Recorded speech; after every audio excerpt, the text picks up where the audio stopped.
A tale of two disasters. America faced two very different disasters this past year. Hurricane Helene slammed into North Carolina, leaving a trail of destruction in its wake. Out west, California burned, ravaged by wildfires fueled by drought and mismanagement. But in the face of these tragedies, one man stood tall, a beacon of hope and leadership: President Donald J. Trump. On January 24, 2025, President Trump embarked on a whirlwind tour, visiting both disaster zones in a single day.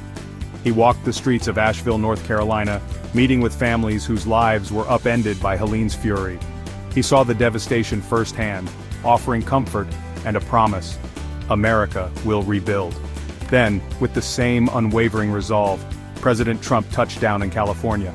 The air was thick with smoke in Pacific Palisades, where wildfires had scorched the landscape and destroyed homes. But amidst the ashes, there he was, offering a steady hand and a powerful message: California is not alone. The people's president takes action. President Trump understands the plight of the American people.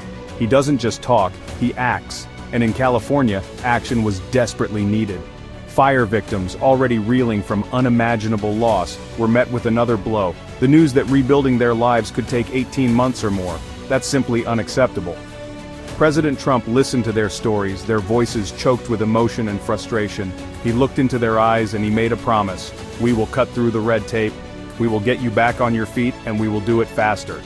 He pledged to expedite the rebuilding process, slashing that agonizing 18-month timeline down to a matter of months. That's the Trump difference: real results for real Americans, cutting through California's long, slow, bureaucratic permit process. California burning. But while President Trump offered hope and action, California's own leaders seemed lost at sea. Los Angeles Mayor Karen Bass, facing criticism for her handling of the crisis, seemed more concerned with excuses than solutions. The truth is, under her watch, Los Angeles was ill-prepared for these fires. Insufficient water supplies hampered firefighting efforts, putting lives and property at risk. And then there's Governor Gavin Newsom, the architect of California's disastrous water policies. His radical environmental agenda has prioritized ideology over common sense, leaving California vulnerable to drought and wildfires. Now, as the state burns, he offers empty words and blames everyone but himself. The people of California deserve better. They deserve leadership, not lip service. Cutting through the red tape. President Trump has always believed in cutting through bureaucracy and getting things done. And when it comes to disaster relief, he knows the system is broken. That's why he's proposing a bold plan: bypass the bloated and inefficient Federal Emergency Management Agency and deliver aid directly to the states. For too long, FEMA has been a byword for waste, delay, and incompetence. President Trump has called for a complete overhaul of the agency, or even its outright abolition. He understands that every day counts in a disaster zone, and the people can't afford to wait for Washington bureaucrats to get their act together.